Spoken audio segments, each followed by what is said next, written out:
अच्छा,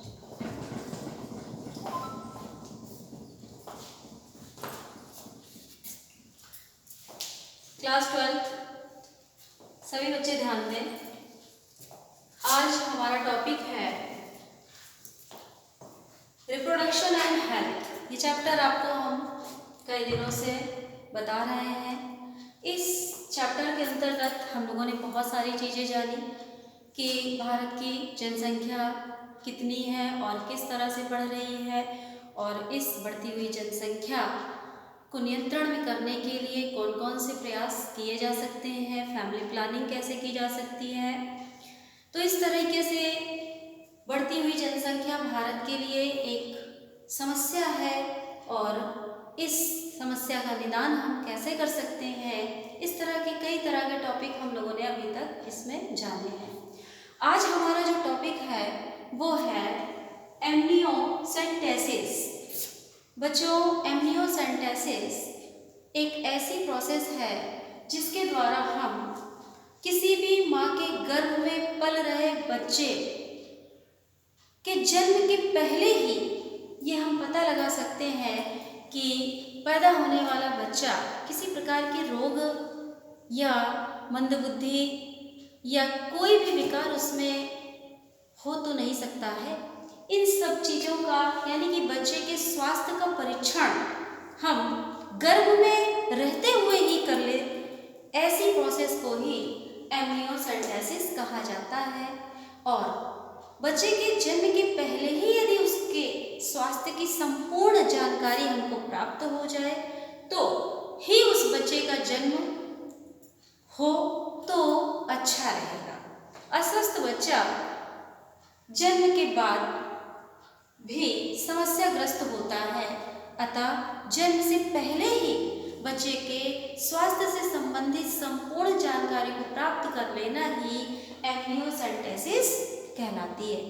और इस प्रोसेस को कैसे करते हैं? देखिए, बच्चा जिस थैली के अंदर बंद रहता है, पल रहा होता है, उस थैली को एमनियोटिक सैक कहते हैं।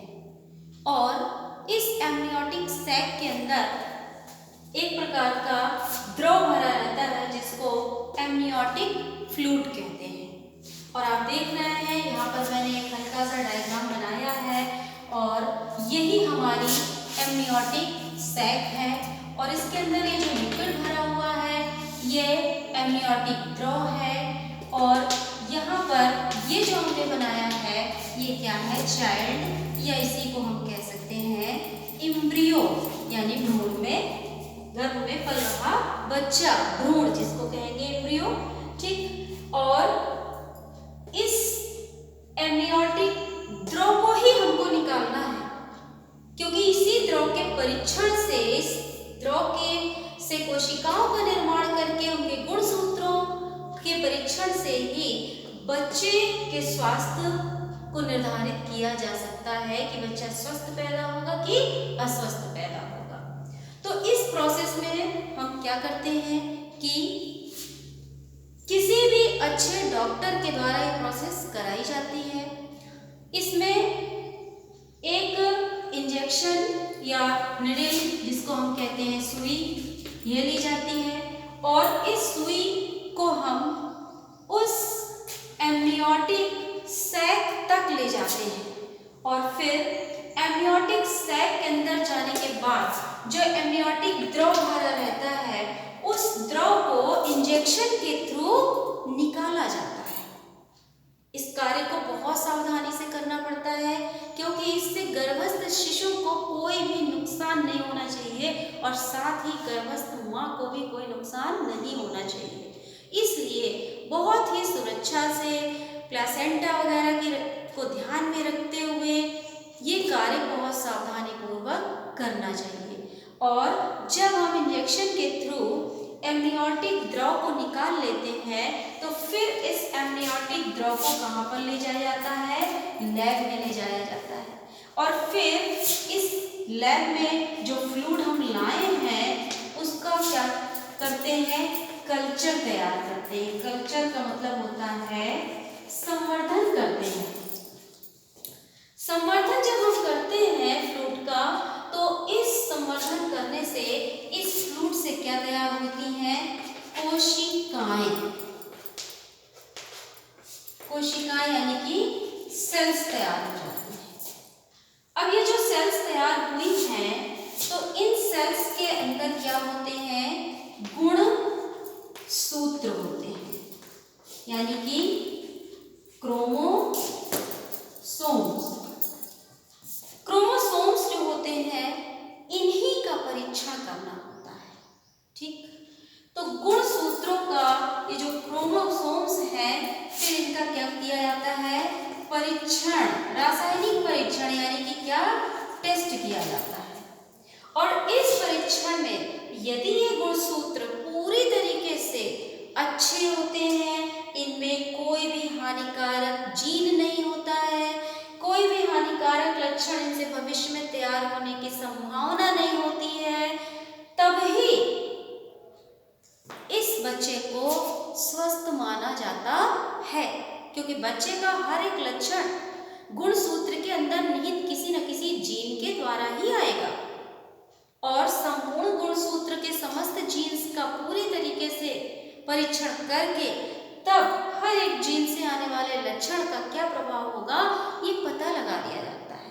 और यदि कोई हानिकारक जीन है, तो उससे जो लक्षण हानिकारक पैदा होगा, हो सकता है वो बच्चे में आने के बाद बच्चे के विकास में बाधा उत्पन्न कर दे, और इस प्रकार से विकसित हुआ या पैदा हुआ बच्चा रोगी हो सकता है, मंद बुद्धि हो सकता है, या विकृत हो सकता है, जो माँ बाप के लिए भी कष्ट का कारण बनता है।